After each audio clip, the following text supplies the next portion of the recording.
Welcome to the 23rd lecture video for Physics 4A. In this first lecture video in the new unit, Applications of Mechanical Principles, we introduce the simple harmonic oscillator, sometimes described as a mass on a spring. While it may appear to be a rather specific case study, as you continue your education in science and engineering, you will find that many different natural phenomena can be modeled as simple harmonic oscillators, sometimes as an exact model, and sometimes as a good approximate model. We will start with a conceptual introduction to oscillations before we dive deep into the mathematics with the simple harmonic oscillator, SHO, equation of motion, derived from Newton's second law. Then we are going to solve the resulting differential equation, that is the equation of motion. We will use this solution to identify some parameters of SHO that are determined by the equation of motion, as well as free parameters that remain undetermined. And we will introduce vocabulary terms that we will continue to use next week when we go into our study of waves. Finally, we will give one example of phenomenon that can be modeled as an SHO to a good approximation, a simple pendulum. Simple with respect to the pendulum means we treat it as a point mass hanging from a massless string of length L. With a physical pendulum, you will have to contend with its rotational inertia. In the second lecture this week, we will go deeper into the mathematics with some help of advanced methods and tools. While I won't call the second lecture optional, you should be able to do all the homework questions this week with what we cover in this first lecture alone.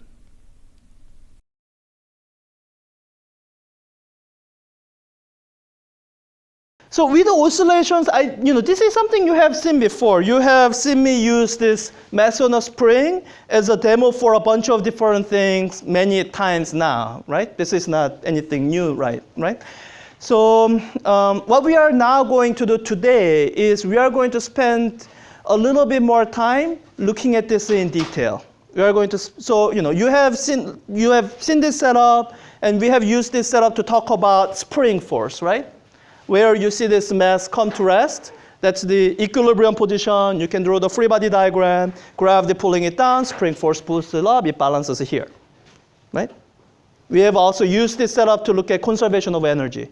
So you know how to answer questions like, if I pull it down by some amount and let go, and somehow I tell you the spring constant, then you can answer the question of how fast is it moving when it comes back to the equilibrium position. So from what we have done so far, you can answer questions like that. So if I tell you, okay, I displace it by, 20 centimeters, and I tell you the spring constant, and I ask you, when I let go, how fast is the mass moving when it reaches the equilibrium position?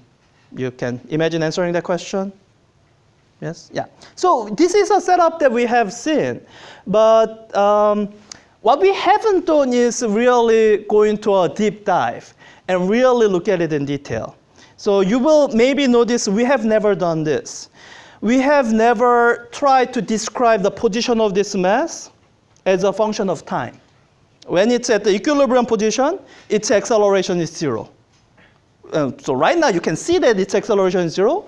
But even when I pull it down and let go, we'll look at it in a bit. When it's at this position, its acceleration is actually still 0.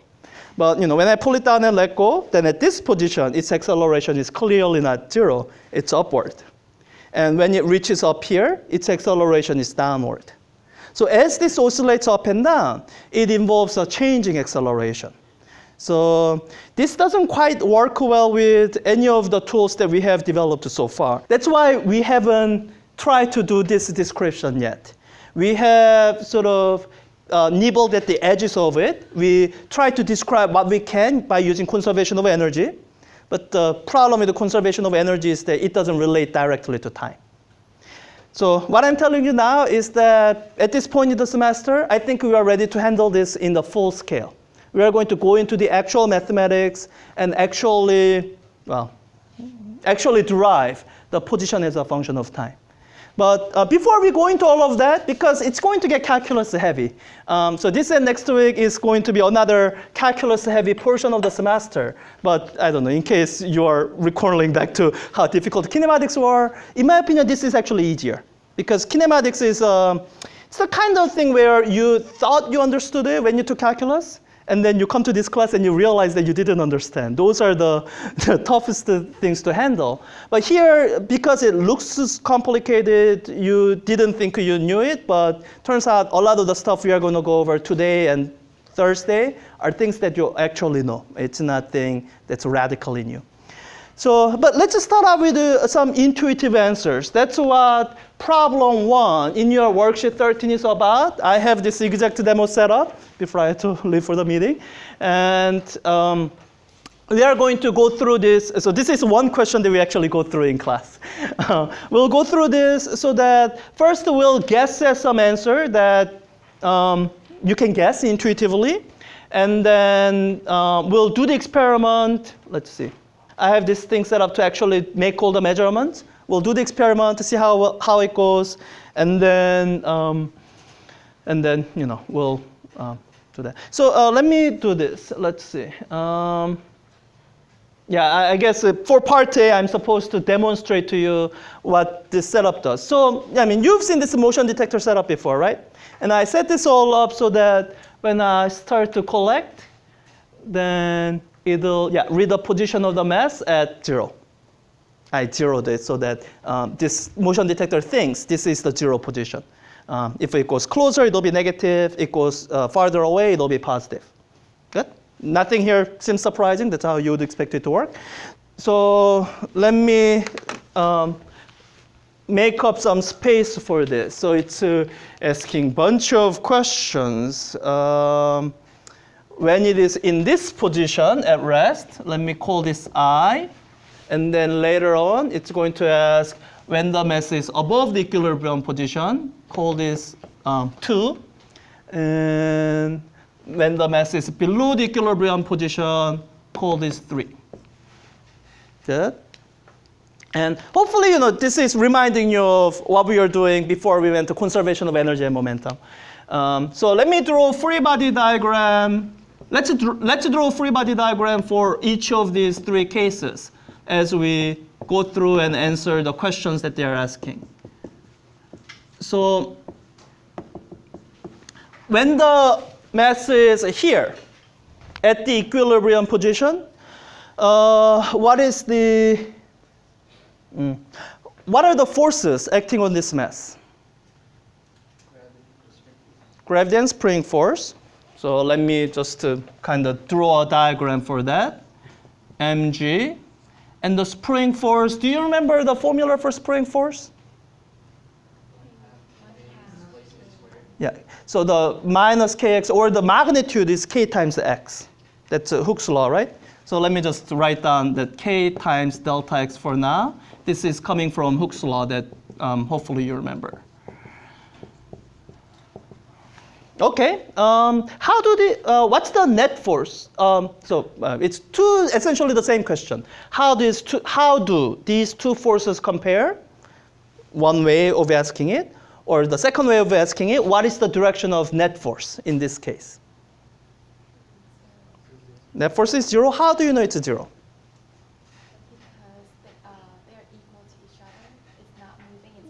Okay, so let me ask the other version. How do you know that these 2 forces are equal to each other in magnitude? You cannot say because net force is 0.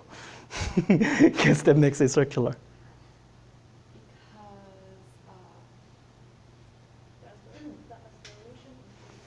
Maggie, you said the acceleration is equal to 0? Yeah. So, Stephen, is that what you're going to say? Yeah. So because you know Newton's second law. Net force is equal to mass times acceleration. So, I mean, you can see that acceleration is 0. It's at rest, it's remaining at rest. So, acceleration is 0, so the net force is 0. That's, most of you already have that intuitive feel that here, these 2 forces are equal. And the reason it's equal is because net force is equal to 0. All right, let's go through 2 and 3, which is less trivial. So, 2 says, if the mass is above this equilibrium position, is there still gravitational and spring force on this mass? All right, yeah. And when I let go of my hand, both hands, what is the direction of net force? Downward, and you know that because it accelerates downward. And so what does that tell you about the relative magnitude of the force? Yeah, spring force is smaller. So that's because, as Steven said, it's because spring force decreased. Gravity is still mg, it didn't change. But if I lift the mass a little bit, then this k times delta x, it's smaller because this delta x is smaller, right? So here right now I'm trying to do the pure spring force plus gravitational force description. So this is the actual equilibrium length of the spring. As you pull on it, there's an increasing amount of force pulling it back up. So equilibrium position is where the spring force and gravitational force balanced. When I push it up, spring force decreases and the net force points downward. And you see that in the motion. What about when I pull this down? Someone other than Steven, maybe. Arjun? So once again, two different versions of the same question. Is how does the gravitational force compare to spring force? One version. Or the second version, what is the direction of net force? Downward, right? So if you move your hand, then it will go upward. Yeah. So I'm asking about when I remove my hand. So you know it's going to go upward. So what does that tell you about the direction of net force? Upward, right? I'm asking always about what happens when I remove my hand, not while I'm holding it. Yeah. So there's a net force upward. And how can you explain that in terms of these two forces that we identified? Does gravitational force change? No, that's still mg. So why is the net force upward now? Spring force increased, right? Because I stretched it out more. Yeah, so you feel like we have intuitive feel for this? This is not too complicated? Okay. So the next part is the part where I want to ask you to spend a little bit of time predicting. So I'm going to do what this problem describes. I'm going to lift the hanging mass up, lift it to somewhere. Okay, I can't lift it any higher than this, up to about this point. Let me actually mark that height so that I can do it consistently.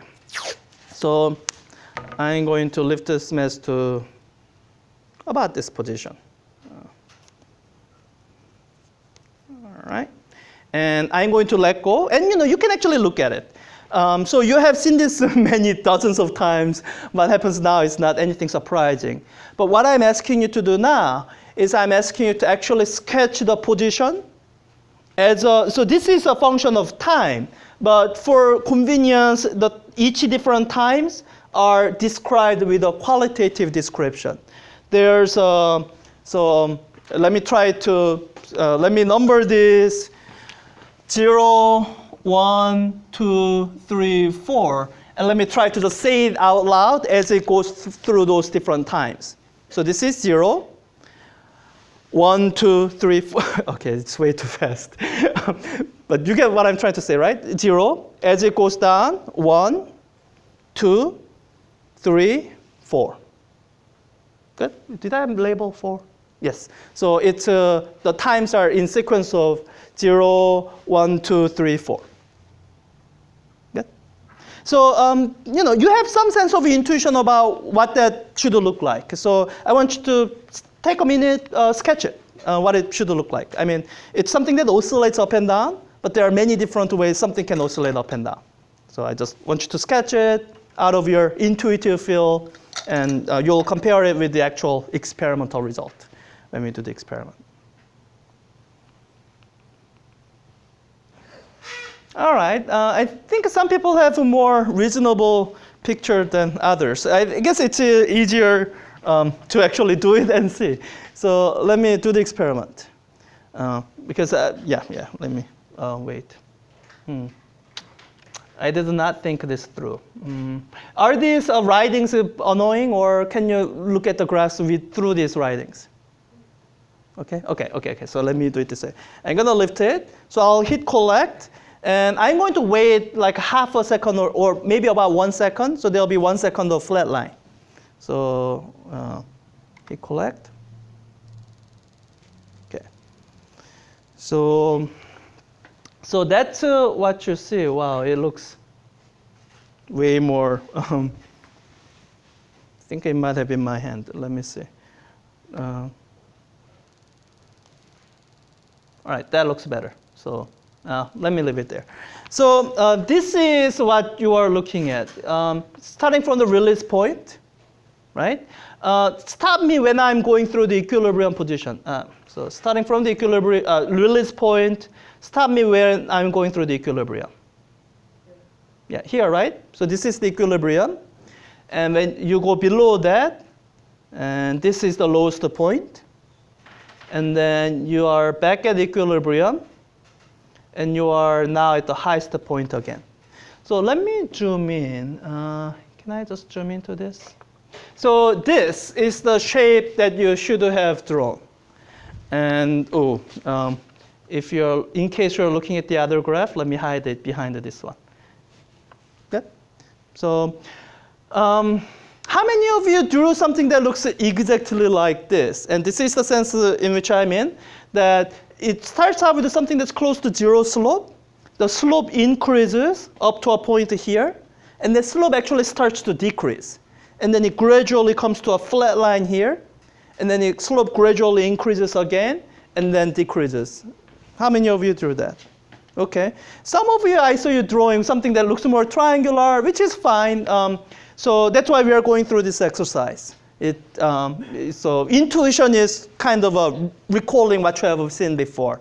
And if you've never seen this before, then you need to see it at least once. So, all right, so that's the shape for a position graph. I thought there was one more question while we are here. Part C. What function might be chosen to describe this position x as a function of time? So if you had to, just to pick a function, any function, well, not any function, a function that fits this. If you had to pick a function to describe this as a, position as a function of time, what form of function would you pick? Cosine. Oh yeah, this would actually be cosine. So I might say this is equal to cosine of t. And we are going to have to fix this up a little bit. It has a general shape of cosine. Could you imagine this position function looking like a sine shape instead of cosine shape? Sort of depends on how I start it. So if you are looking at it as, so what if instead of starting it like this, if I started it by pulling it down, will it still look like cosine of t, or would you need to change it up a little? Abdi? Yeah, it may look like sine. So it's not sine, but negative cosine. Starts from negative position, goes up, and then comes back down. So to make it look like a sine, I have to do something that's more fancy like this. I have to give it a little initial velocity. So start it by going up. So what I'm trying to say here is that the difference between cosine and sine, it's a difference in the matter of where you start the motion. You could start it like from here. And if I say, okay, at my time equals 0 is when it goes past the equilibrium position, then that'll look like a sine actually. Good? Everyone okay with that? All right, so this is a good enough guess for now. I'm going to want to modify it a little bit later. And in case you're thinking about it, there are two things wrong with this particular form. Two things, and we'll come back to that later. All right. So the second intuition building exercise that I want to do is the next set of questions. So we looked at the position. All right, that seems fine enough. Now, what I want you to do is I want you to do the same exercise, this time for the velocity. So, position is a little bit easier because you can kind of look at it, see that it's moving up and down. So, velocity, it's a little bit harder. You have to think through it a little more. So, take a minute, check your answer with your neighbors. And I guess if you want to see the position curve, this was the position curve. And velocity curve will be different. All right, I think most of you have some of you are fixing up what you had before. Let me just show you the graph. I mean, it was already down there. I hid it because I didn't want you looking at it. This is the velocity curve of the same motion that we did. So this is the position curve. This is the velocity curve. Is that as you would expect? Yes? So, hopefully you remember that velocity is the rate of change of position. So remember in calculus, that means comparing these graphs, this should, the value of at this point should agree with the slope at that point. So, here's one thing we can actually kind of check against something that we know already. What can you say about the velocity at the equilibrium position? So when the mass is at the equilibrium position, what can you say about how much? Do you know anything? Too open. Let's see. What kind of description could you give to the velocity at this same time as when the position is at equilibrium position? There's one particular thing you can say about velocity based on what we were doing a few weeks ago. Asia? Maximum speed from the consideration of conservation of energy. When you are at equilibrium position, your potential energy is at minimum, so that it'll make your kinetic energy at maximum. Now what we can do is we can actually look at the kinematics. So look at the slope at this point. This is, I guess in calculus you call this what? There was a name for this. I mean, the line is tangent, but this particular point, it was inflection point. Wait, inflection point, is that right? Yeah, inflection point. That's where your concavity is changing, right? This was concave down, and here it becomes concave up. Anyway, so this is the position where your speed slope is at a maximum. Because before this, it was at a gentler slope, and after this, it's at a gentler slope again.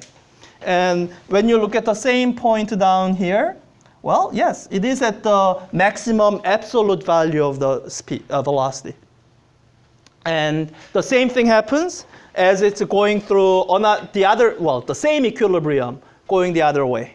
When you look at the velocity, or when you look at the speed, it's at a maximum again. Good? All of this makes intuitive sense?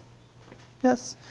Okay, let's do one last thing. So it asks about acceleration.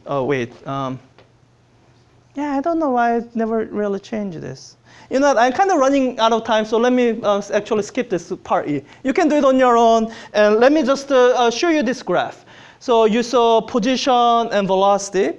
What do you think it'll look like if I display the acceleration?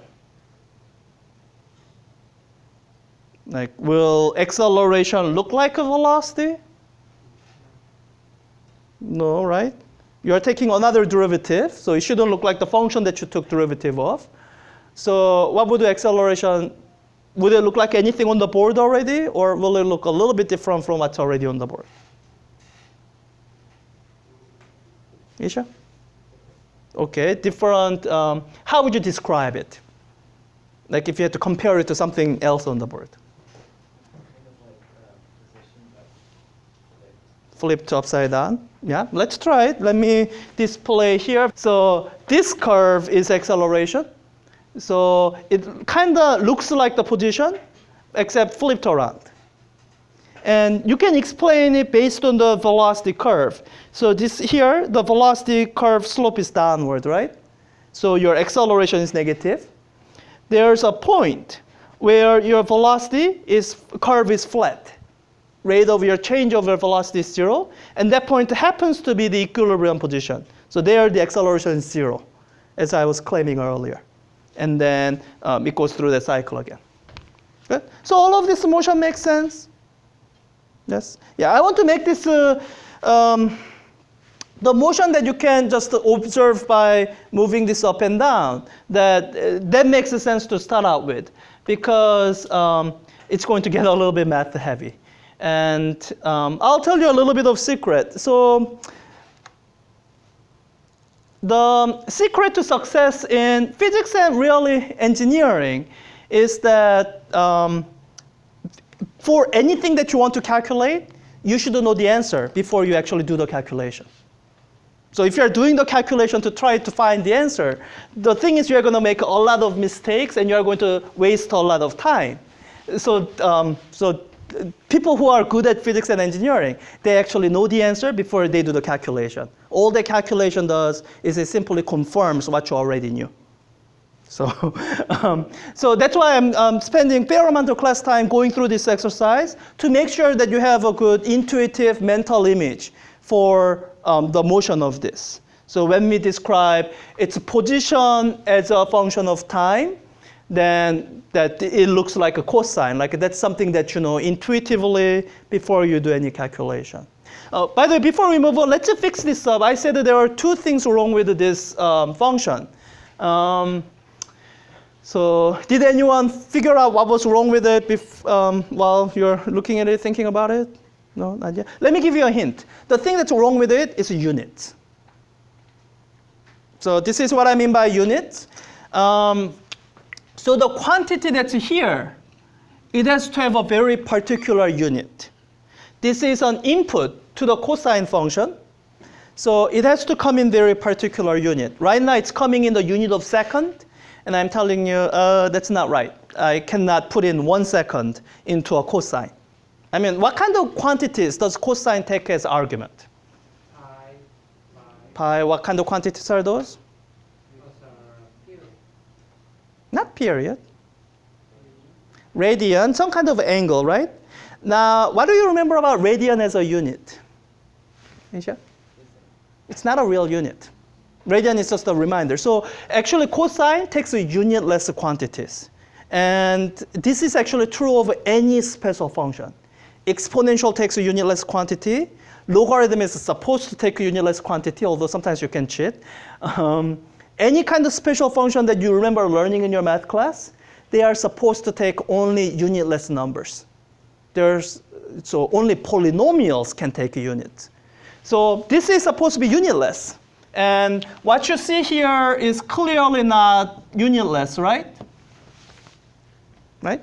So we are going to have to introduce a coefficient here to fix that. We are going to end up putting up a coefficient here that's going to have correct units to make this unitless. What is unit of this coefficient? 1 over second, right? All right, so let's say this is, when we figure out the, whatever this is, it's going to have unit of 1 over second. So that was the first thing that was wrong about this function. What's the second thing that's wrong about it? Second thing that needs to be fixed. Tickle? Any ideas what's wrong with this form here? We said the position looked like a cosine, which wasn't too far off because, you know, that looks like cosine, right? So we studied a cosine of t, but that doesn't have a correct unit. So we had to fix that. I'm still saying this is still wrong. It's not exactly correct. This has to have a correct unit. The left-hand side has unit of meter. So this also has to have a unit of meter. The result of cosine, does that have any unit? No, it's just a ratio, right? So it has no unit, which means you need another coefficient to make sure that you get the correct unit that will agree with the left-hand side. And this is going to have unit of meter. Okay. So once we have that, we can actually write down the second thing that I kind of didn't want to do before I write this down. So velocity, we described as time derivative of position. We can actually do this derivative. Velocity as a function of time is equal to the derivative of this position. So, well, A is constant. What's the derivative of cosine? Negative sine. And I have to use chain rule. I took the derivative of the outside, and then I have to take the derivative of the inside. When I do that, I get B out. So when you do the derivative, you get minus A times B sine of BT. right? This minus sign that agrees with what many of you are drawing before. So let's just double check the unit of A times B. A times B has unit of meters times 1/2 or meters per second. Is that what you would expect? Yeah, unit of velocity. Yeah, and if you do one more derivative for the acceleration, you'll get that. Yeah. All right, so that's all for the intuition building portion.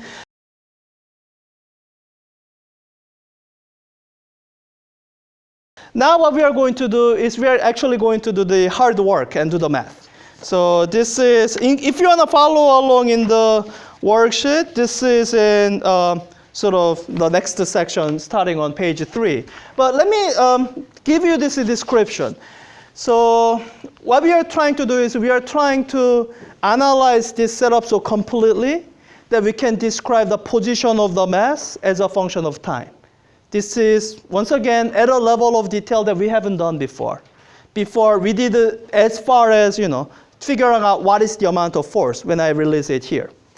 So we've done that. We have looked at snapshots. What is the position and velocity here? What is the position and velocity here?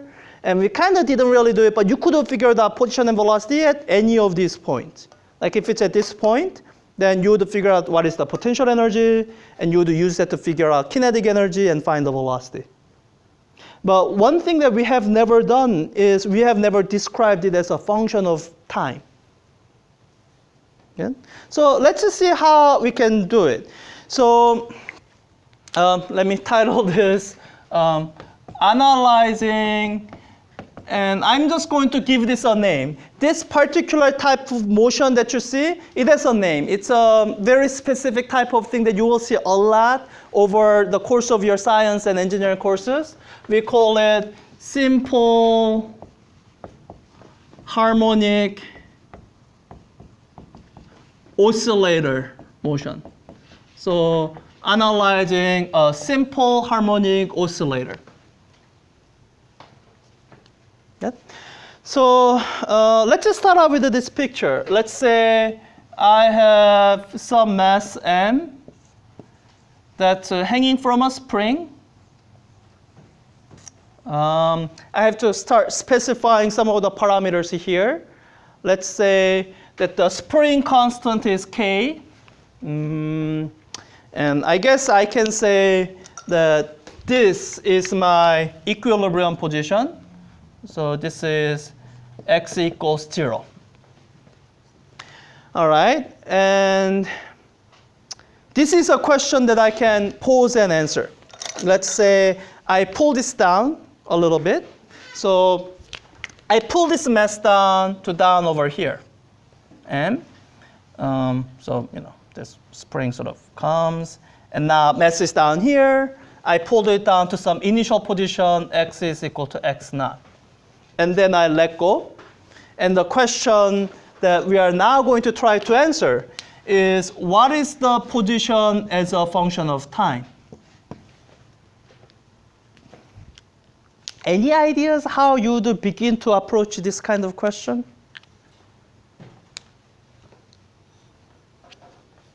Doesn't quite fit into any of the boxes that we have talked about. It's because, if you use conservation of energy, that will not give anything as a function of time, right? But we have to start somewhere. This is a type of problem you haven't seen before. So more detailed and complicated than anything you have seen before. We are saying we have to start out from somewhere to try to figure this out. Where would you start?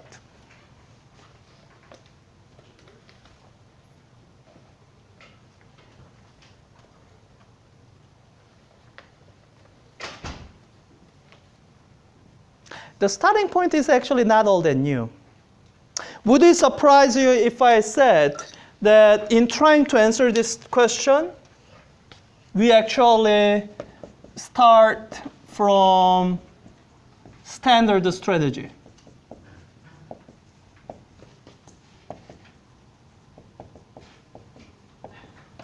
Like, does that sound like a method that would work? Maybe. It's not completely irrelevant, right? Because one of the results that you can get from standard strategy is you can get acceleration. Right? And you know that acceleration is related to position. Acceleration is rate of change of velocity, which is itself rate of change of position. So acceleration is the double time derivative of position. Like, it's not as though it's unrelated. So far, we have tried to avoid doing this because then it gets complicated. But now, this is a new situation. There's no other way to really handle it. So we are going to start out with the standard strategy. And what I want to really impress you on is any kind of problem you see in mechanics, the analysis of force is something that actually it always works. It's just that sometimes you have to use some brute force. Because the expression you get is not simple, you might have to do numerical calculation with a computer. This happens to be a situation where we can actually solve it exactly. But if you see a new problem and you don't know how to approach it, you can always start by analyzing the forces. That's why we start this class. That's why we start your sequence of physics classes with the forces, because that's your fallback method for everything. So let's start from this. So if you're doing standard strategy, then we have to start out with a free body diagram. So we have a free body diagram. Let me cheat a little bit here. I'm going to switch back to describing the forces on this mass as this quote-unquote spring force. As in, I'm going to describe one force that is the combination of gravity and spring force. And I'm going to call that my spring force. You're used to me doing this, right? Yes? So right now, at this position, what would you say is the spring force? That's the pure spring force, not the one with the quotation mark around it. What would you say the spring force here is? So mg plus kx with the directions in mind, what should that be? Aratan, I thought you said an answer. 0. Yeah, 0. It's at equilibrium. This is what we are treating as the equilibrium position of the quote-unquote spring. At the equilibrium position of the spring, the spring force is 0. So yeah, spring force is 0 here. So imagine now this is a situation where we pulled it down. What's the direction of spring force? Upward. And so let me draw that. So here's the mass. So I have a spring force upward. And what would you say is the magnitude of the spring force in terms of all the parameters that's written on the board? What is the magnitude of this quote-unquote spring force? Magnitude is k, this k, times x naught, this position, displacement from equilibrium. So the magnitude would be k times x naught. Okay. All right, let me introduce one more sort of notational convention thing, and we will finish this portion, and I guess we have to take a break, and then we'll finish up this description in a bit.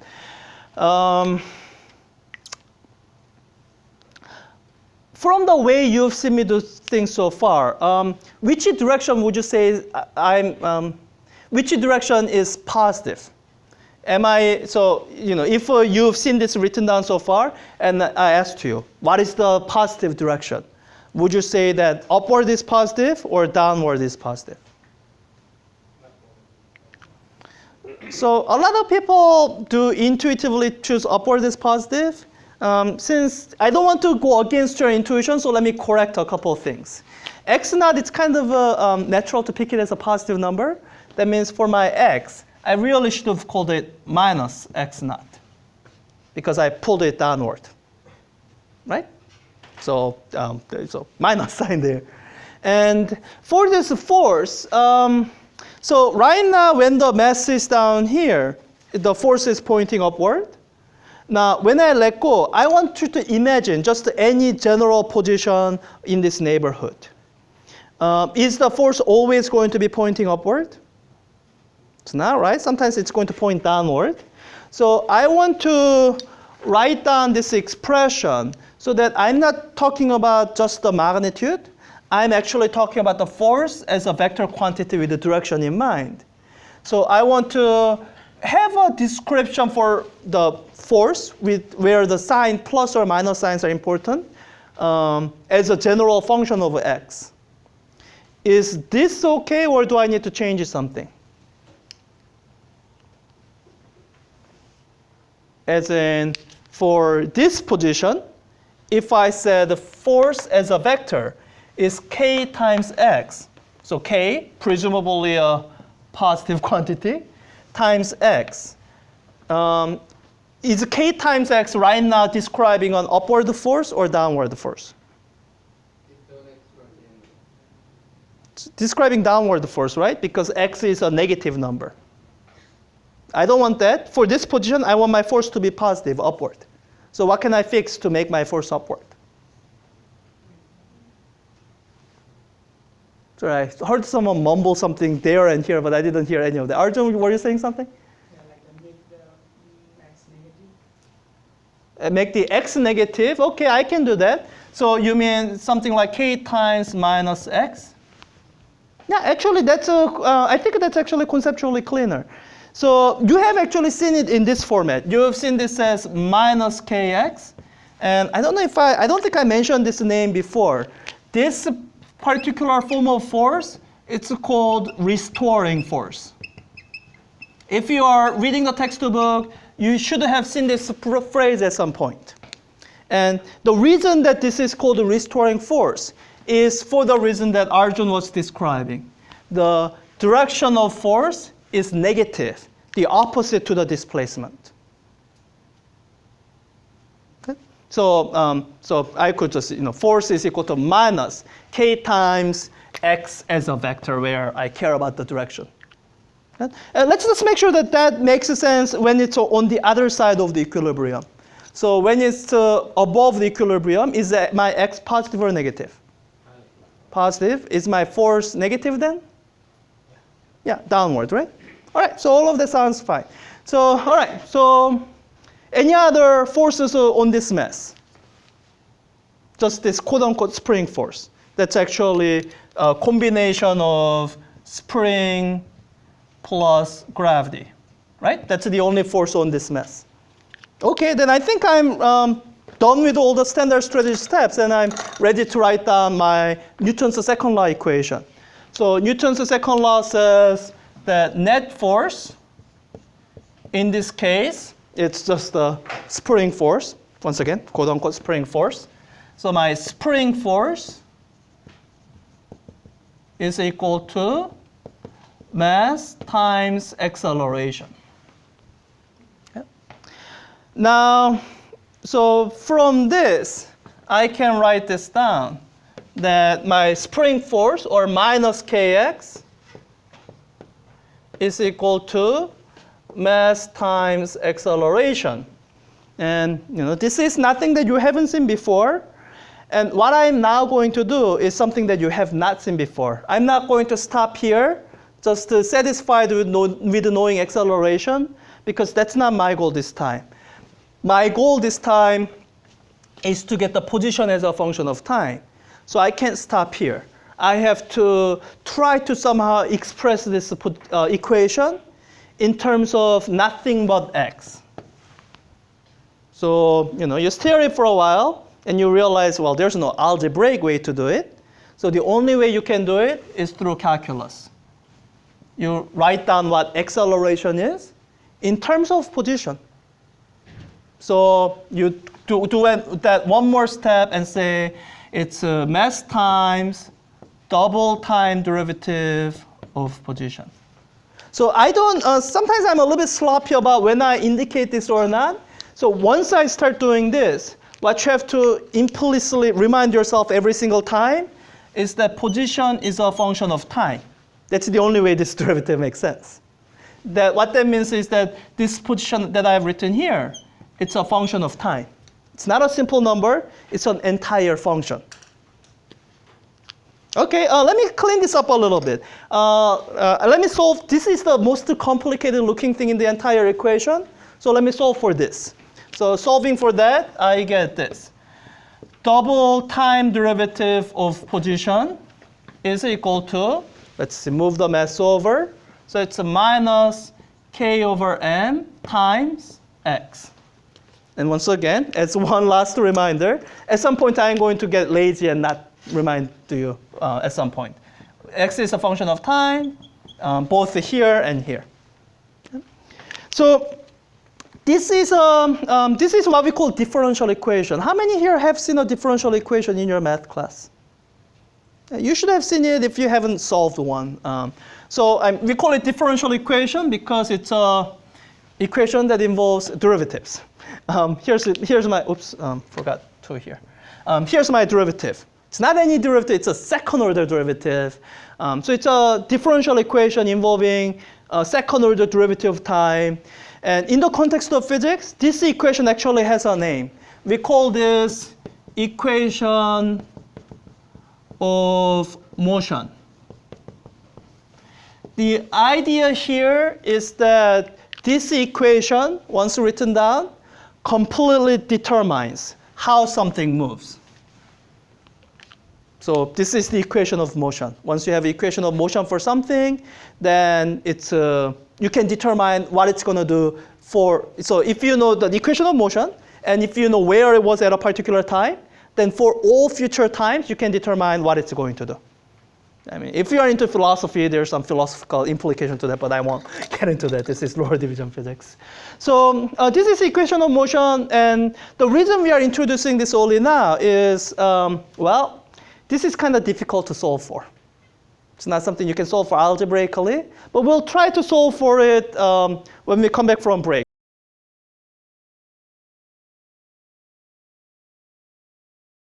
Okay, so let's pick it up from here. So we have this equation of motion, and we are still asking the same question that we asked at the beginning.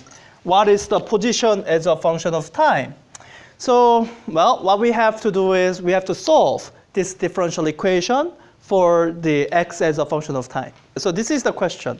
So when we say solve this differential equation, this is the question that we are asking. So we have this equation. Let me just copy it over here. And the question I'm asking, it's not the same question as have you taken second derivative of a function.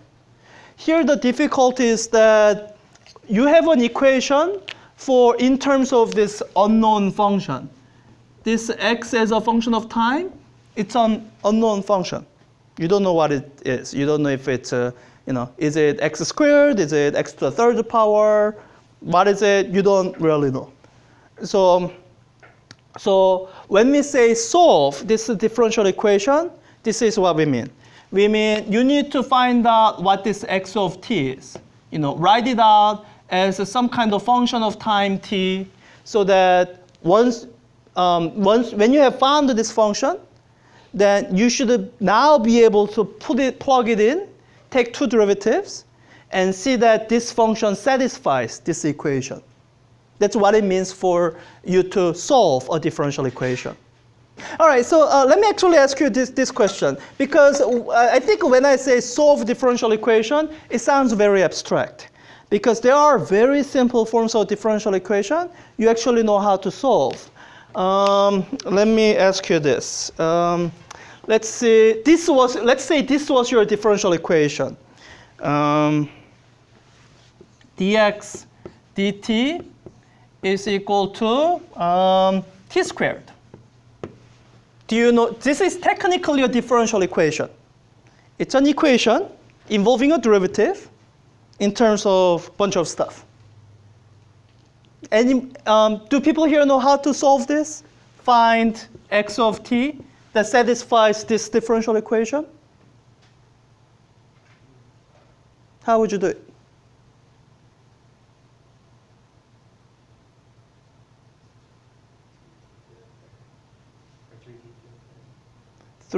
Not 3t to the third, 1/3 times t to the third, right? How did you get that, Jared? Yeah, you took the integral, right? This is actually covered in Math 3A. You use the fundamental theorem of calculus. You recognize, oh, it says derivative of this function I want to find is this. So all right, I guess I can just do this. Take the integral with respect to t.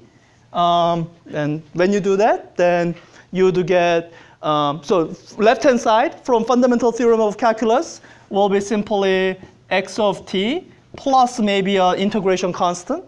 And the right-hand side, well, I know how to do that integral. Right-hand side becomes 1/3 t to the third power. Right? So you would get, oh, x of t, that's 1/3 t to the third power plus or minus integration constant. Right? Everyone here knows how to do this, right? Yeah, so it wasn't presented to you this way when you're taking Math 3A, but this is a form of a very simple differential equation. And it's a very limited kind of differential equation, but so that's what I want you to imagine when I say you are solving a differential equation. And once you have solved it, how would you verify that you solved it correctly? You take the derivative. So that's what you do when you are integrating something and you want to verify that you remembered your integral formulas correctly. Here, what taking the derivative means, you take this function and plug it back into here. That's what taking derivative does here. And then you verify, you get, oh, I get t squared back. Right? So you have then done a very elementary version of solving a differential equation. So when you look at this, it gets a little bit more complicated. It's like when you have implicit differentiation, then it becomes harder and harder to solve. So I think for this class it's a little bit harder to go beyond this because I'm not allowed to assume you have taken Math 3B, where I think you're supposed to learn about separation of variables, right? How many here remember the phrase separation of variables? Yeah, if you're taking 3B right now, you might have seen it by now. So, but I'm not allowed to assume that. So, so let me tell you a little bit of a secret. We are not actually going to solve it. I know I've been saying we are going to solve it, but I'm not going to. And if you know anything about physicists, we don't like solving differential equations. What we physicists like to do is when you have a differential equation, instead of having a systematic method for solving it, as in, by systematic, you think of like an algebra step. You have, I don't know, 1/2 x squared is equal to 3x plus 2. And like if you are given this as an equation, then you can imagine solving for it, right? You put it into standard form, you use the quadratic formula, you solve it, right? That's how mathematicians do it. The way us physicists like to do, at least in the context of this differential equation, is that instead of actually solving it, we are just going to guess an answer. So here, instead of actually going through the algebra, so to do the analogy, it's like me saying, all right, I'm going to stare it for a while. I guess, is my x equal to 2? And I plug it in and see, 2 squared, 4 divided by 2. So that's equal to 2. 2 times 3 plus 2, 6, that's 8. OK, so 2 is not the answer. So I have to guess something different. Is my x equal to, I don't know, 4? 4 squared, 16 divided by 2. That's 8. 4 times 3, 12, 14. All right, that's not quite it. OK, this could take a while. Let me just do one more guess, and I'll maybe stop doing that. Let's guess 6. 6 squared divided by 2 is, so 36 divided by 2 is 18. 6 times 3 is, 18, plus 2, all right, 20. You see that I'm getting closer, right? So that's actually one way of solving this equation. And I don't have any systematic method of doing it. So let me actually make this simpler. Let's say I didn't have that plus 2. Then this x equals 6, that is the correct answer, right? And you could have gotten to this answer by properly doing the algebra, by canceling this x, moving 2 over, x is equal to 6. Now let me ask you this philosophical question. Does it make a difference as to the correctness of your answer. If you arrived at this answer by guessing it, or if you arrived at that answer by going through proper algebraic steps. Still the correct answer. So what's actually more important is that you know that this is correct. And when I guess this, I don't simply assume it's correct. I do double check. I do plug it in. So with this difficult differential equation, that's what we are going to do. We are not going to go through any systematic set of steps to solve it. We're just going to guess an answer. And once we have guessed it, we're going to check it to see if it's actually correct. And if it's not, we'll modify it. And then, and so that's how we are going to quote unquote solve this differential equation. Because this is actually about 2 or 3 semesters of calculus ahead of what you already know. So if we try to solve it directly, there's no way we can do it in this class. But if we are guessing and checking, then we can do more than what we can do from what we properly know. So we're going to guess and check. And when you are guessing and checking, it helps to have some intuition. It helps, so we are going to maybe get at this eventually. But we want to have some more better justification for eventually getting at this. So I stare at this for a while, and I can describe some of the features that my solution must have. So let me just point out those features because it takes a little bit of practice to spot them. So when I look at this equation, here are some features of x of t that I can point out. Here's some weird thing about x of t. I take 2 derivatives, so I don't know what happens if I took 1 derivative. I don't have that information. But I do know when I take 2 derivatives, I actually get the same x back. Right? So if I take x, and if I took 2 time derivatives, I get something that's proportional to x itself. Does that sound like something that any old function does? Like if you had a polynomial, would you expect to see this happen? No, right? With a polynomial, each time you take a derivative, you reduce its order. So you are never going to come back to the same function. So, all right. So that already tells you that this is some kind of a special function. It's not a polynomial. It's a special function that has this feature, that when you take 2 derivatives, that it comes back to the same function. What functions do you know that does that?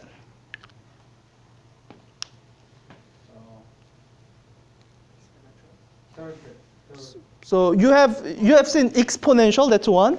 Exponential is where if you take the derivative, you get the same function back. So if you take 2 derivatives, so then you can get same function back. So let me actually point out one more feature that will say, exponential doesn't quite work. Because when I take 2 derivatives, it's not just that it's proportional to x. It's actually proportional to minus x of t. I have this minus sign here. And k is positive, m is positive. So you get something back that's an original function times a minus thing. Would you ever get that with a function of this form? So if we're guessing, okay, based on this, it might be an exponential. Then you are guessing, is my x of t something that looks like this? A times exponential of, I don't know, let's say some coefficient b times t. If I took 2 derivatives of this, could I ever get a negative of original function? No, right? Because if I take 2 derivatives, this is what double derivative looks like. Each time I get this term brought down from chain rule. So I get a times, or so let me write on this way, b squared times a exponential of bt. So this is my x of t. So I get the same function back, which is good. But for this coefficient in front, I have b squared. That does not work for me because there is no choice of b that will give me a negative sign that I need. So I need something that's a special function like an exponential, but not quite exponential. What other functions do you know where as you take 2, 4, 6, some even number of derivatives, you get the same function back? Sine, that's one, right? Okay, so let me guess a sine. So let me say, all right, let's say, given all these features, let's say I guess, so let me erase this. They didn't work out. So I'm going to guess x of t is equal to, let me put in all those other fixes that we did before, a times sine of b times t. This b and a are there so that the units come out right. Right? So let me call this guess 1. And what I'm going to do is plug this in into this differential equation and see what I get. So plug it in here, left-hand side, I get 2 derivatives sine of bt. Each derivative will give me a vector of b out from chain rule. Sine turns into so sine turns into cosine in the first derivative. Second derivative turns into minus sine. So this is what I get on the left-hand side. B squared times minus a sine of bt. This is coming from this left-hand side. Good? All right. Let's keep going. So if keep plugging in here. So we want this to equal, this left-hand side to equal this right-hand side. Minus k over m times x. Let me plug it in again. So a times sine of bt. And I try to look for what things I can cancel out. So, well, I'm going to choose a value of t that's not 0. And sine of bt cancels out. A cancels out. A is hopefully not 0. So that's all that cancels out. So I get minus b squared is equal to minus k over m. Oh, minus signs cancel out. So yeah, it turns out this is a solution provided that a particular weird condition is met. The weird condition is this algebraic relationship. This is not something we started out with. This sort of happened as I was plugging in these numbers. So, all right. So this is correct. So correct if b is equal to square root of k over m. So I just want you to pay attention to this, that we started out by including this b because we wanted the units to come out right. Turns out it's not just okay that this b has the correct unit.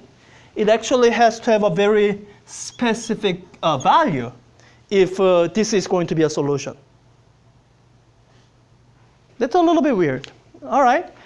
So that was our first guess. But when we go back to our intuition exercise, this guess, does it look like our thing that we were looking at before we started doing this mathematically? Not exactly, right? This guess was sine, but that's cosine. Is this also a solution to this?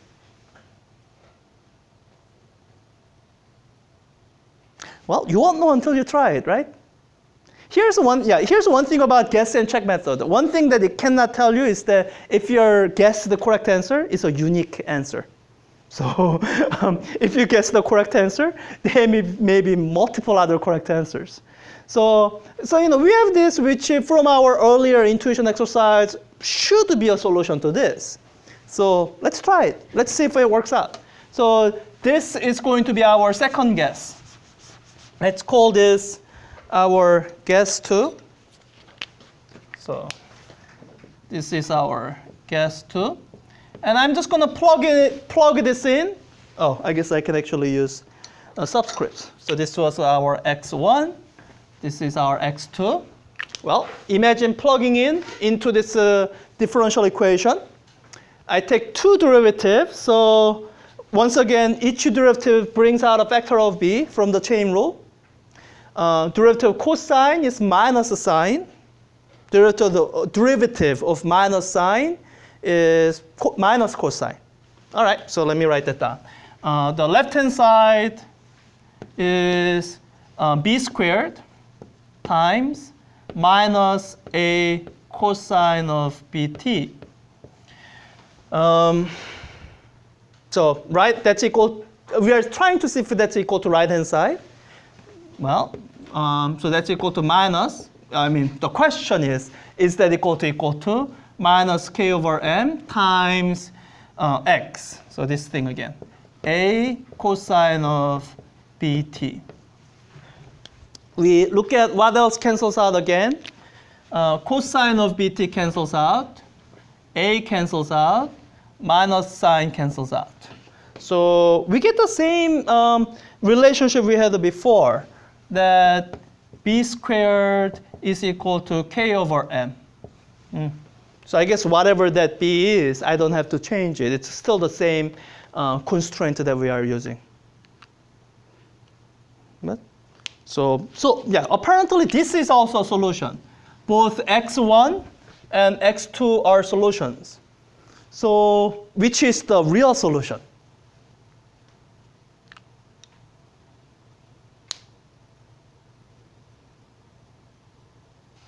They are both solutions. The most general form of solution for this differential equation, it actually takes this form. Let me write it down with a completely new notation. This is the most general solution that you will see. If you ever see this differential equation again in your math class, this is the most general solution. You can actually write it in two different ways. Let me write down the version I prefer first, and then I'll write down the one that you will more likely see in your math class. So the version I prefer is actually this one. X of t is equal to, so you still have this a, it stands for something, times, I'm going to use cosine. I actually like cosine better than sine. So I'm going to use cosine. And let me give the standard symbol to this quantity b here.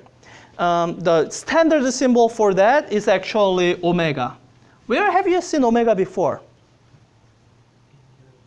Yeah, angular velocity for rotational motion, right? Do you guys remember when I called this angular frequency? Yeah, well, we'll get to that later. So this is what we are going to call angular frequency. And we'll go over the terminologies at some point later. So with the circular motion, you actually have a choice. When you have something that's moving in a circle, you could try to describe its angular velocity, or you could call its motion angular frequency. As in, you can imagine what frequency of this motion is, right? You can see if it takes 1 second to do 1 full turn, then its frequency is, 1/1 cycles per second. So its angular frequency would be where you turn cycles into radians. So if this has frequency of 1 cycle per second, it would have angular frequency of 2 pi radians per second. Okay? So with this motion, you could have described in terms of angular velocity, which you have seen, or in terms of angular frequency. Here, it really only angular frequency makes sense because, look at this. Is anything rotating here? Not in physical sense. So I'm going to always be consistent and call this only angular frequency, not angular velocity, unless this time around. So cosine of omega times t, you might think, oh, that's just our second guess. So this is what I'm going to change. Instead of ending here, I'm going to say, well, I can actually add a constant angle, phi, here, without changing anything. So I'm going to do that. And if you check if this is a solution to this differential equation, you'll find that yes, it is.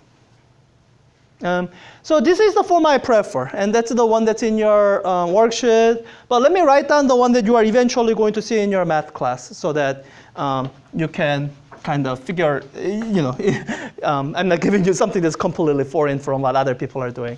So this x of t, I can describe it this way. It's a sum of my second guess and the first guess. So a times, do I want to call it a? Let me not call it a. I'm going to use two new constants, b and c.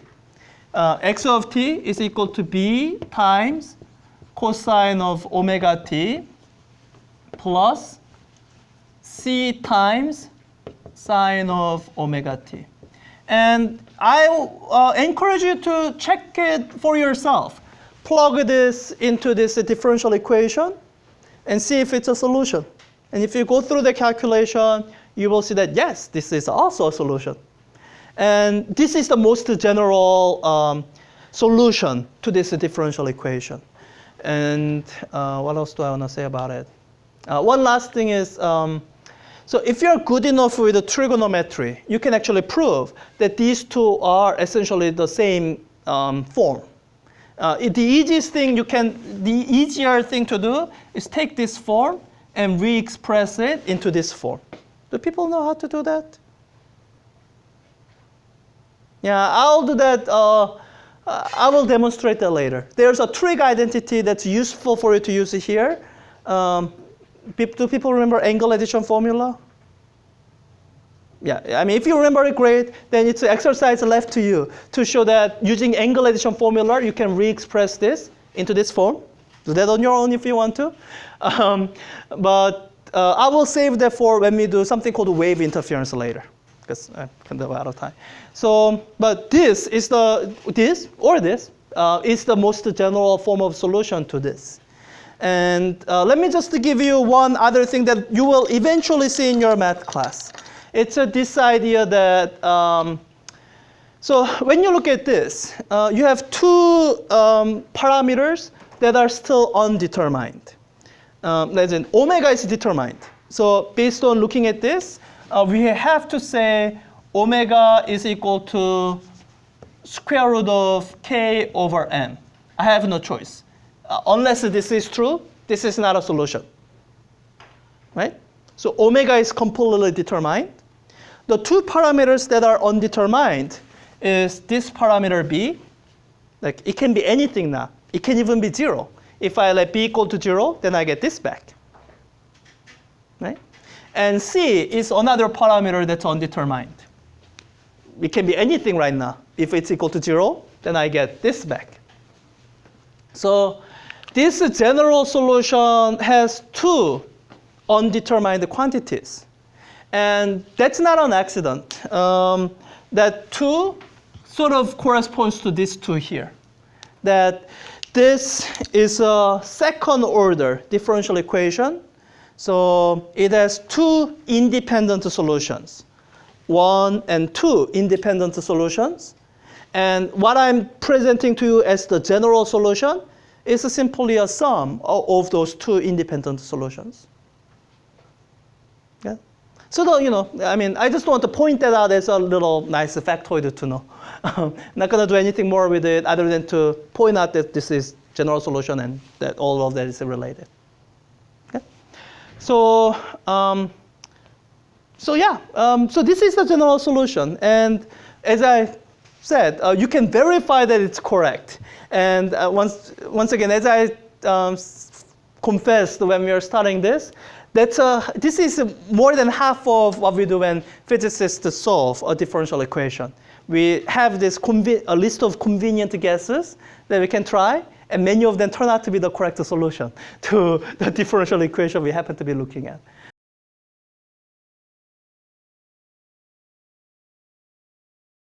So once we have this, I think we can actually talk about some of the terminologies that we use in simple harmonic oscillator motion and some of the features that are involved there. So I think I'm going to skip this portion for now. We'll look at energies at some later, more convenient time. But I want to use one of these solutions to introduce some terms that we are going to use. This is particularly important because these are the same terms that we are going to use when we start talking about waves later this week. So I guess I have to leave this. OK. So there's a reason this is my preferred form. The reason, by the way, when you look at this, how many undetermined quantities do you see? You see at least one. A is undetermined. So, Stephen, what's the second undetermined quantity? Phi. Yeah, phi. I have no equation that tells me what phi has to be. It can be 0. If it's 0, then I get this back. It can be pi over 2. If it's pi over 2, I get the sine thing back. Good? So it has two undetermined quantities, like the other general solution. And as I keep saying, that is a feature. It's not an accident. It's actually related to this.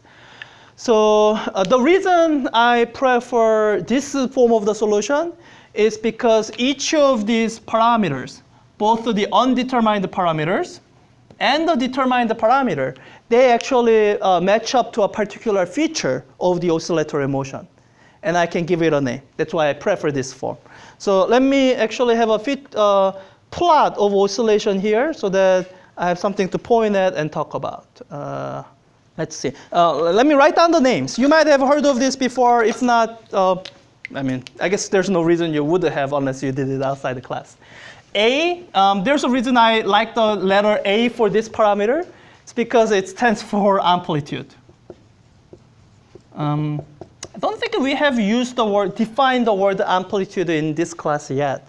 I mean, you might have some sense of what an amplitude is, like amplitude of a tsunami or, like, does that English sentence make sense? If people talk about amplitude of a tsunami, no? Has anyone here heard the word amplitude before today? Some of you know, never mind. We'll define this word. Whether you have a sense for it or not doesn't matter. So A, it's what we call amplitude. And there's a graphical feature we can point to and say that's the amplitude. Omega, I talked about it. Let me write it down anyway. Angular frequency. And this phi, it's a start of an interesting concept. Let me just write it down and I'll explain it later. Phi or phi is what I would call, what many people would call phase factor. Have people heard of word phase before? It's not entirely foreign word. You do hear and see the use of the word phase outside of mathematics. Any example of use of phase in everyday that has nothing to do with mathematics? Or unless you can describe it without mathematics? I have a particular example in mind, but there might be other examples. Yeah, phases of the moon. That's the most common one. So, everyone here has seen the moon, right? You've seen the moon phases, right? So so this is the full moon, and at some later time, it would turn into moon that looks like this. I was told not to call this a half moon. It's a quarter moon, and eventually it'll turn into crescent moon. And it'll eventually turn into the new moon, which actually means no moon. And then it goes back to crescent. Oh, I skipped a phase here. So it goes to crescent again, goes to a quarter moon again, and then eventually it reaches this shape also. Oops, I drew this wrong, sorry. It reaches this shape also, where it's missing a crescent of dark area. Anybody know what the name of this phase of moon is? Waxing or waning. It can be waxing or waning. That refers to if it's increasing or decreasing. I learned this the first time I taught astronomy 2 summers ago. It's called gibbous. I've never seen that word before I taught astronomy. But so this is what we would refer to as phases of moon. That's the one concrete example I know where the word phase is not technically, it doesn't have to be mathematical. So what do you think we mean by phase when we say phases of moon? State, it's a state in a particular case. The thing that's special about the moon is that the thing that people noticed since prehistoric times. People noticed that moon goes in cycles. Like what I'm drawing here, it's cyclical. The full moon comes around every 28 days or so, give or take fraction of a day. So So there's a moon cycle, and when we refer to a phase of moon, we are looking at a particular point in that phase. So we use the word phase the exact same way when we look at an oscillatory motion. Oscillatory motion is cyclical. You can see it here. It goes in cycles. Goes down and up, and it does the exact same thing again. Goes down and back up, down and back up, down and back up. So here, one cycle would be, so this would be one cycle, right? I just picked the one in the middle, right? So when we have this one cycle, when we refer to phase here is well, which part of this cycle are you referring to? So when my phi here, when this phi is equal to 0, then I'm looking at the part of the cycle where the phase factor is 0 radian. So that would be this point in the cycle. This point in time would be indicated by the phase. What if I wanted to look at, what if I wanted to look at part of the cycle that's one full cycle away? If I wanted to look at this point, what would you say phi is equal to at this point? There are multiple answers possible, but what would you say phi is equal to at this point? What would you say the phase is there? You could say 0, as in repeating this again. But let's say I want you to distinguish this point from this. One full cycle away. So I look at, phi is an argument to cosine, right? So I want to express it in terms of angles, radians. So in radians, what would the phi be? Not quite pi. 2 pi, right? 2 pi is one full cycle. So that's what we mean by phase. So here's one full cycle, and in the angular units, one full cycle is 2 pi radians. So 2 pi radians. So that's what we mean by phase. And the role of this phi is that it tells you which part of this cycle you are beginning. When time t is equal to 0, what is this phi? So let me just give you an example. In this solution here, if your phi was equal to 3 pi over 2, that would give you a solution that really behaves like a sine instead of cosine. Because instead of starting from here, if I'm going 3 pi over 2 away, that's 3/4 of a cycle. So let me divide up this one cycle into quarters. 1/4, 2/4, half, and the 3/4. So instead of starting from here, if I start from here, then this is what the motion of variation of position looks like. That kind of looks like a sine, right? Goes up, maximum at 0 again, at half, half a period later, and then goes and does this. Yeah? So that's phi, and we call this phase factor because it's some constant factor that determines this thing called phase. And I will just point this out without belaboring the point. I want you guys to eventually develop an eye for a difference between what we call phase angle and physical angle.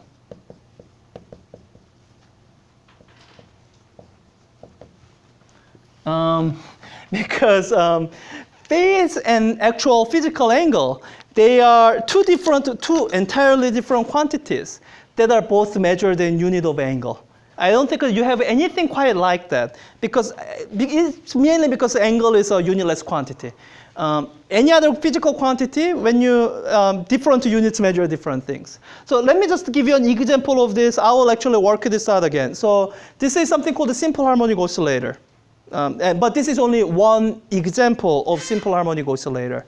Another example you can use is this one, pendulum. So if I move this to a little bit to the side and let go, the way this moves you can actually model this like we modeled that one. We can come up with an equation of motion that looks quite similar to this in different terms. And we can describe this motion as a simple harmonic oscillator motion. Now here, you can describe an actual physical angle. What would you say the maximum physical angle that this makes with the vertical is? Yeah, take a guess in degrees, which is easier. 45 degrees, okay, sounds good. So from here, about here is 45 degrees. Okay, so this oscillates back and forth between plus 45 degrees and minus 45 degrees, or between plus pi over 4 and minus pi over 4. Now, what if I were to ask you the phase angle of this oscillation? So starting from here, oscillates, comes back. What was the change in the phase angle? Yeah, 2 pi. It went over one full cycle. It didn't actually rotate over, it didn't actually rotate over 2 pi of angle, but what we went through is 2 pi of cyclical motion.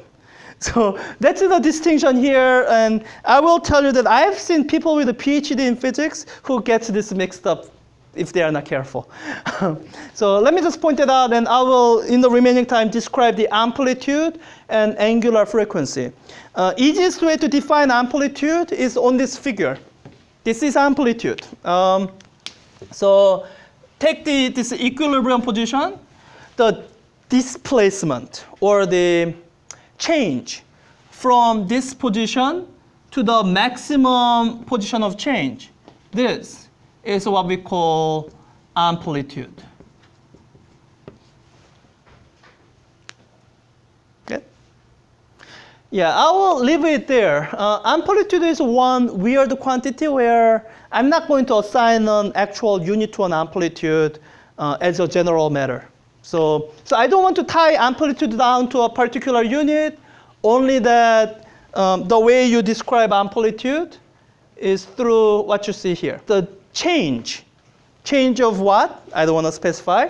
Change from the equilibrium or sort of non-oscillating state to the maximum point of oscillation. Yeah. Okay, let's talk about angular frequency. If you are given a picture of oscillation like this, how would you measure angular frequency?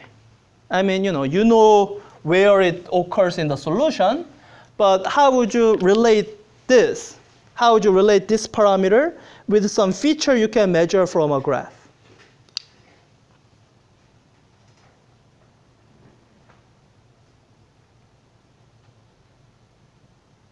Yes? How much time it takes to go one full cycle? Yeah. So how much time it takes to go one full cycle? You can talk about a period of that, right? We talked about period. So this takes this amount of time is what we would call period. And we can relate this angular frequency to a period. So this is how I would do it. So when you look at cosine of omega t, when you look at cosine of omega t, how much do you want omega t to change as you go through one period? As in, omega t is equal to 0 when t is equal to 0. And what I'm asking is, what do you want it to be equal to when my time t is equal to the period, capital T?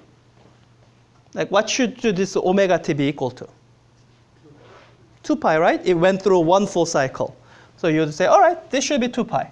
So omega t should be equal to 2 pi when this t is equal to capital T. In other words, 2 pi is equal to omega times the period. So that's all you need to figure out what omega is. So angular frequency omega, that's equal to 2 pi over the period. That's one way of expressing it. Or if you take 1 over period and you recognize, oh, that's the frequency, then angular frequency is equal to 2 pi times the frequency. Like different ways of expressing it. All right, let me just end this class with one last demonstration that will kind of relate to the lab that you will do later today. So it has to do with what determines the angular frequency. Over all these parameters, this is special because all these, amplitude, it's arbitrary. It can be anything. It's undetermined quantity. Phase factor, it's another undetermined quantity. But this angular frequency alone is determined by my equation of motion. In fact, when you stare at the equation of motion, you realize that this coefficient here, this is equal to omega squared. So that gives me an idea. Let me try this. I'm going to try to change this ratio, k over m, and see if my angular frequency changes. My solution says that it should change, right? So let's try it. What I'm going to do is let me save this data, store latest run, and I'm going to redo this experiment, except this time with a different mass. So this was 200 gram mass I was using before. Let me use 300 gram mass. So are you expecting angular frequency to increase or decrease? Decrease. So you are expecting the period to increase or decrease? Period to increase. It should be oscillating slower. Well, let's see if that's the case. Let me zero this again because I moved it. Zero it again. And let's give it a try. I'm going to pull it down and let go. No, I should actually start by pushing it up. Okay. All right, that's good enough. The bottom part is flattening up because it's getting too close. But let me erase the board here so that the other lines I've drawn doesn't confuse. So you are comparing the thin line, which was our previous result, with the thick line. So okay, at the peak here, they line up kind of this way. And the thick line, so it was behind it before. Now it gets ahead because the period here is longer. So yeah, this mass on a spring behaves the way that we would expect from this solution that we derived. And this is really the biggest result that we take out of this whole set of calculation that, a lot of this we kind of intuitively guessed. The only thing that we didn't have to guess was that the angular frequency depended on this way.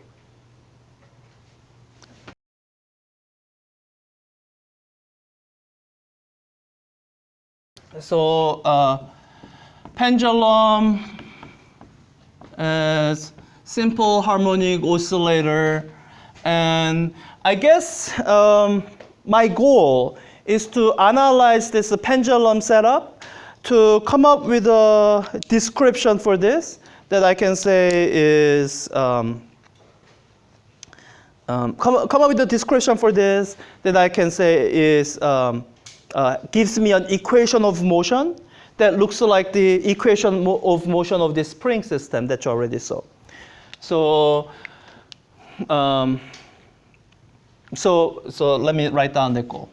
Goal is to derive equation of motion that looks like simple harmonic oscillator equation of motion. And as a reminder, this is for the mass on a spring. This is what that equation of motion looked like. Simple harmonic oscillator equation of motion. It looked like, let's see, double time derivative position, acceleration was equal to minus k over m x. Right? This was the equation of motion that we got after going through the standard strategy stuff. Okay? So we are going to come up with that for this pendulum. Let's hope this doesn't fall off. For this pendulum. So where would the analysis start? Where would you start for analyzing this? Yes? At the top of it. Okay. we can imagine it being present at one of its positions. Top seems like a good place, so let's start from here. So I'm going to, whenever you're doing a problem, you'll find that it's good to have a diagram. It'll help you think of approaches that you might not have thought if you never looked at the diagram. So I have this mass at this height. I guess it's described by, there are different ways of describing it because this is something that moves like this. If you want to describe in terms of energy, then what you might more intuitively use is this change in height, right? But if you're trying to parameterize this motion, you'll find that it's actually better to use this angle. Because angle is a single parameter that changes at a more, I guess, not predictable, simpler rate than this height. Because if you want to figure this out, this height, it involves, it involves trigonometry, and like it's harder to compare. So without too much explanation, I'm going to decide to use this theta as my coordinate variable, as the parameter I'm going to use to describe the motion of this. Oh, here's one way you can look at that. Maybe doesn't require too much explanation. Does it make sense to describe this as a kind of a rotation? The rotation, right? This is at a fixed distance from that fixed pivot. So it's it's not going over one full rotation, but it's going over a kind of a rotation. Okay? That's why I'm going to say this theta is a better way to describe this rotation. Good. So use theta to describe rotation. All right, so once you've made all that decision, what kind of equation would you want to write down?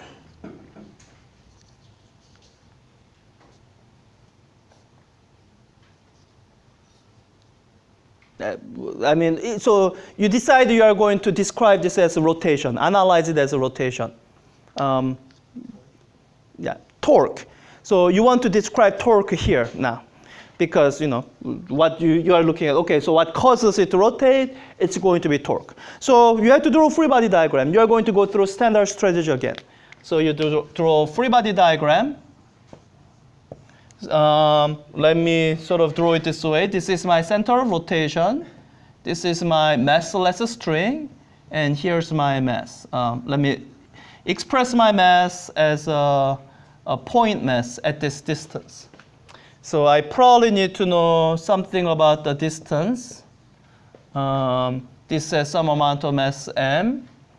I need to draw actual forces. What are the forces on this system?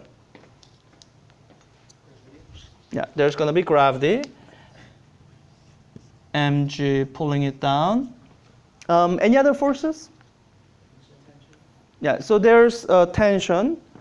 Or I guess if you're looking at the mass especially, there's tension pulling that way. Anything else? And I guess if you wanted to be really thorough, you could, looking at this as a system, you can draw a force here. But actually, let me not do that. I'm just going to describe the mass. So if you're describing the mass, you have gravity and tension. Now, what I'm going to do is, because I'm describing this as rotation, I'm just going to focus on torque. I'm not going to write down the net force. I'll just describe torque, net torque. So does it seem reasonable to pick this as my center of rotation for calculating torque? Okay. Does tension generate any torque then? Yeah, the lever arm for the torque is 0 because imagine extending torque into a straight line, it goes right through that point. So tension generates 0 torque about this fixed point. So the only torque is going to come from gravitational force. So I need to figure out my lever arm. So my lever arm looks like this. This is my perpendicular distance or lever arm. So let me write down torque this way. Torque is equal to the gravitational force, mg, times the lever arm. I thought I was going to use theta to describe my rotation. I don't see any theta there. I probably need to rewrite my lever arm in terms of this length and theta. Anybody know from staring at this diagram how the lever arm and L are related? Yeah. How are they related? That's theta, so that R is R sine theta. Yeah, so this lever arm is equal to L sine theta. So if you haven't seen it yet, then the best way to do is keep drawing on your diagram. So this is the theta that we labeled. So I guess I'm looking at this triangle here. So this theta is equal to this theta. So this is the opposite side with the L being the hypotenuse. So when you have to work out geometry, it always helps to draw it. It's harder to imagine in your head. So this is mg L sine theta. All right, so that's torque. I need to describe how this torque changes, how it causes things to rotate. So this is equal to rotational inertia times angular acceleration. Good. All right. I guess I'm going to do the same thing I did the last time. So this was acceleration, and I expressed the acceleration in terms of position and time. Because when you look at this as one equation, I have two unknowns now. I have theta and alpha, and I want to describe it in terms of a single variable, not theta and alpha. So I'm going to write angular acceleration in terms of the angle. So I need to say this is equal to I times the angular acceleration is rate of change of angular velocity. Angular velocity is the rate of change of angular position. So this is the second time derivative of angular position. So second time derivative of angular position. Now, when you look at this carefully, you will notice that this doesn't look exactly like that, because the simple harmonic oscillator equation of motion that we looked at before has this minus sign. And if you recall back to Tuesday, that was actually important. There were some forms of function that we could have considered that we ruled out because of this minus sign. And when you look at this, I don't have any minus sign anywhere. So I must have made a mistake somewhere. So that's where you have to be careful with the directions. So I wasn't careful with the relative direction of theta and alpha. So imagine you are looking at this system from over here. When I make this move this way, my theta, is that in clockwise direction or counterclockwise direction? Imagine you are looking from here. Counterclockwise? Clockwise, right? Yeah, clockwise. Okay. So, all right, so that's my angular displacement, clockwise angular displacement. When I let go, what's the direction of angular acceleration?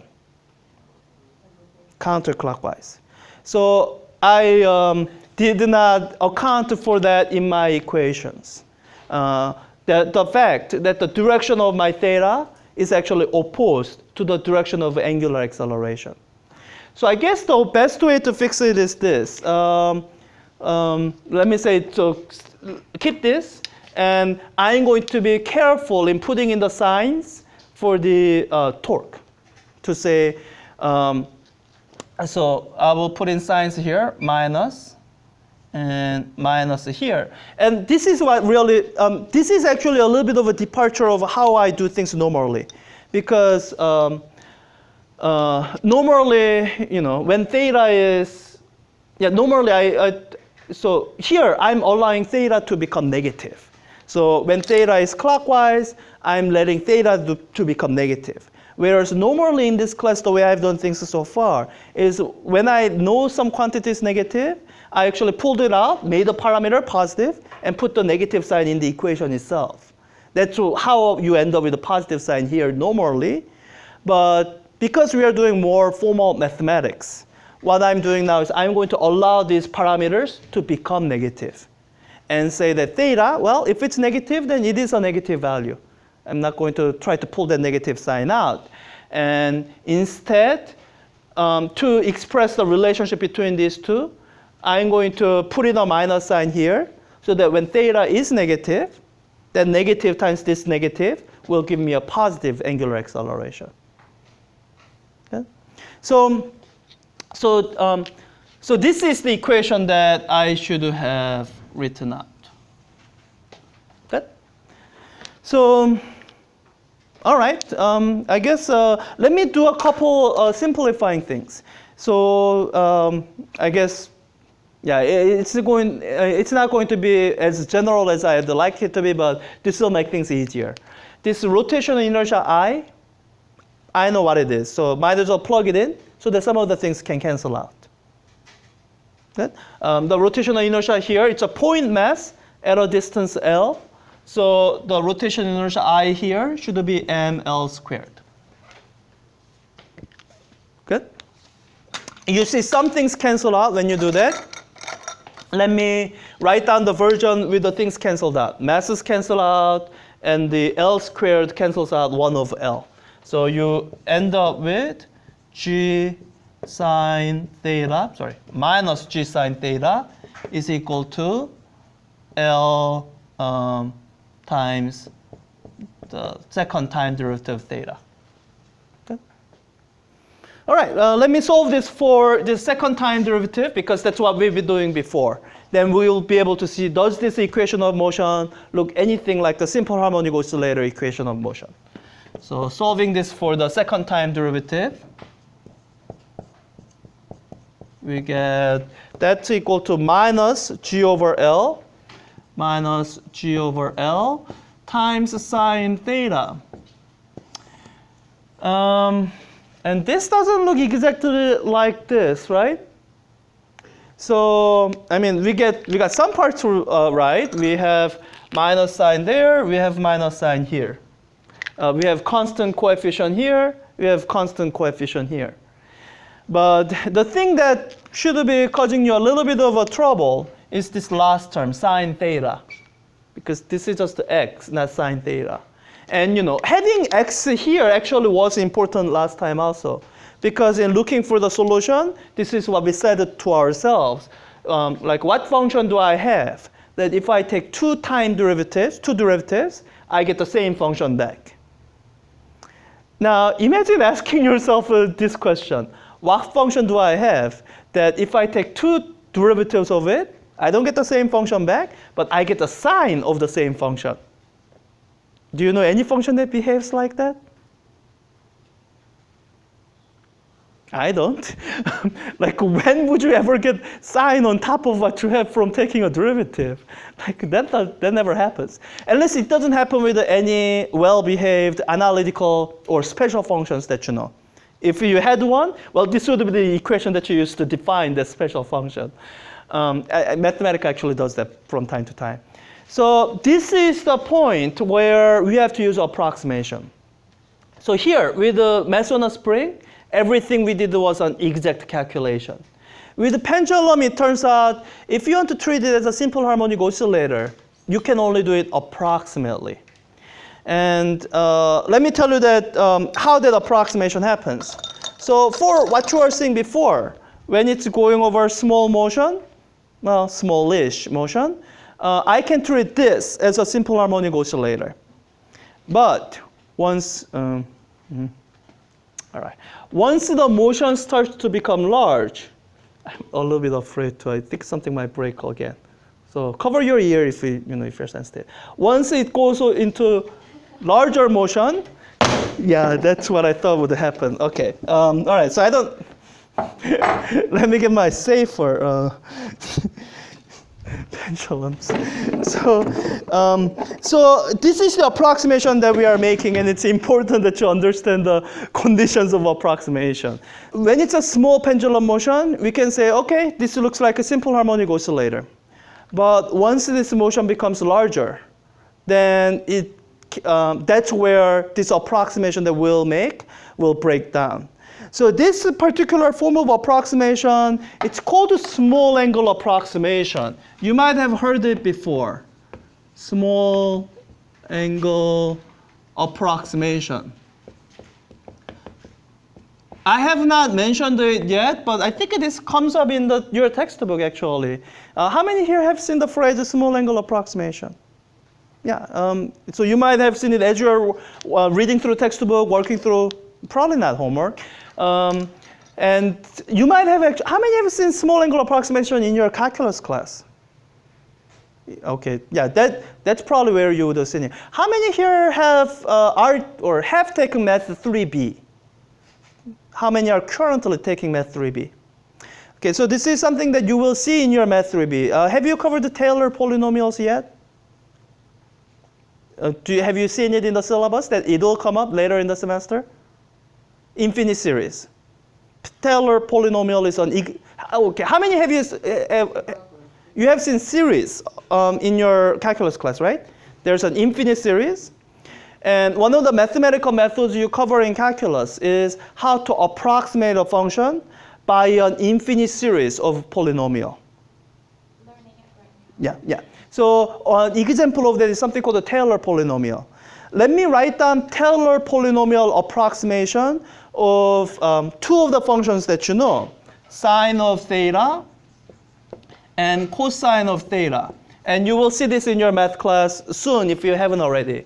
The Taylor polynomial of sine theta, I'll write down the first three terms or so, maybe four.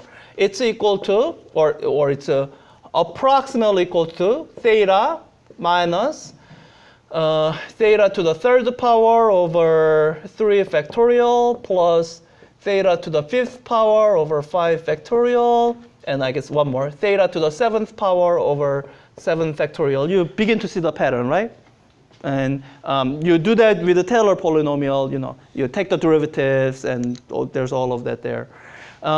Similar for cosine theta. Cosine theta can be approximated as 1 minus theta squared over 2 factorial plus theta to the 4th power over 4 factorial plus, minus theta to the 6th power over 6 factorial, and so on. These are infinite series, by the way. If you want exact result, you have to go infinitely long.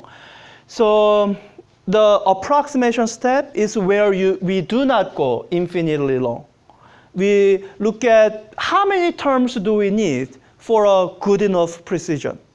Let's say your criterion for good enough precision was 5%. If you get a number that's within 5% of the correct answer, then you say that's good enough for me. So that's the idea behind the approximation. You know your answer is wrong, but you know it's not too wrong, and it's good enough for you for what you're trying to do right now. So let me give you some sense of how good small angle approximation is actually. So let's say we want to be within 5%, so we want 95% accuracy. So at what angle do you think we'll be coming up to that? So if we have, so this is the approximation that we are going to be making. We are going to be approximating sine theta with just the first term, just the theta. And often, usually, we are going to be approximating cosine theta with just the first term, just 1. So let me ask you,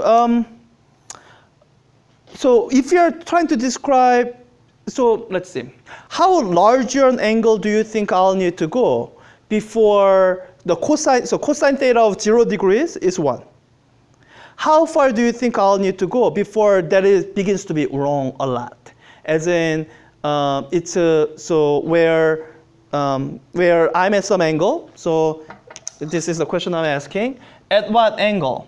So going from 0 degrees to at what angle, theta, would you find that So cosine of 0 degrees, this length here was 1. And at some angle, this length here, you will get, instead of 1, you will get, let's say, 0.95. That's where you are off by 5%, right? So at what angle do you think you will get to that point where the distance from this point to the ball isn't, or the height of the ball isn't 1, but it's 0.95? Like how much of an angle? Like 1 degree, 5 degrees, 10 degrees? Oh, sorry, 1, 5, 10 degrees, 30 degrees? Yes? So it's 30 if we are using sine as a parameter. Yeah. So it's actually, this is 30 degrees. It's pretty large angle where this sine theta small angle approximation is correct within 95%.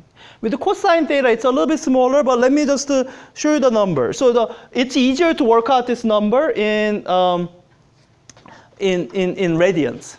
So let me actually approximate, you know what, I think it's quicker to do it this way. Let me do it on Wolfram alpha, because I got other stuff I want to talk about today. So arc cosine of 0.95 in degrees. Or, so arc cosine 0.95 in radians, it's 0.317. So you might think, oh, that's a small number, but that's in radians. In degrees, this is how big it is. You can go up to something close to 20 degrees before cosine of that angle will be still more or less 1. And if you're dealing with the sine, because you have this 3 factorial instead of 2 factorial, you can go to even larger angle. You can go up to 30 degrees and it'll still be 95% correct. So this is the approximation that we'll be making. This approximation is necessary here because otherwise the remaining calculus that we want to do is too difficult. So using small angle approximation, we can write it this way. We can say, instead of this, we can say that the second time derivative of theta is approximately equal to minus g over L times theta instead of sine theta. So with the small angle approximation, you have this form of the equation. Now this does look like this. This is your parameter, theta. So this is your parameter, x. What the simple harmonic oscillator said before was you take the parameter, take 2 time derivatives, then you get minus times coefficient times your parameter back. Here, parameter, 2 time derivatives is equal to minus times constant coefficient times your parameter back. So mathematically they are identical. All the solutions to this would also now be solution to this. So we can say, so we can say solution to this will look like something like this. We can say it'll look like theta is a function of time, will be some amplitude times cosine of omega t plus phi. So you'll get the exact same form of the solution. And finally, this is one additional thing that we can say that I expect you to know for exams. This particular coefficient was related to angular frequency, natural oscillation frequency. This was equal to omega squared, or solve it for omega, this is what you got. And because the mathematical forms are exactly the same, we can say that this coefficient here, in the same location where the other coefficient was, we can say that this is also equal to angular frequency squared. So in other words, natural frequency of oscillation for pendulum, I should really call this a simple pendulum. Simple pendulum is equal to square root of g over L. And that's what you saw before. When you have this particular pendulum, it oscillates at a frequency. Like, starts from here, 1001. Wait, I need to. 1001, 1002, about 2 seconds period. And when I make the string shorter, then it'll oscillate. Let's see, L is smaller, so omega will be larger. 1001, 1.5 seconds or something. So that's the pendulum. Yeah. So I think there are some homework problems on pendulum systems. Make sure you know enough about it. I think one thing that we didn't have a lot of time in class is looking at the energy of a simple harmonic oscillator, and it's a sort of application of what you know. So my advice to you would be look at the homework questions. To the extent that it's covered in homework is what you are supposed to know.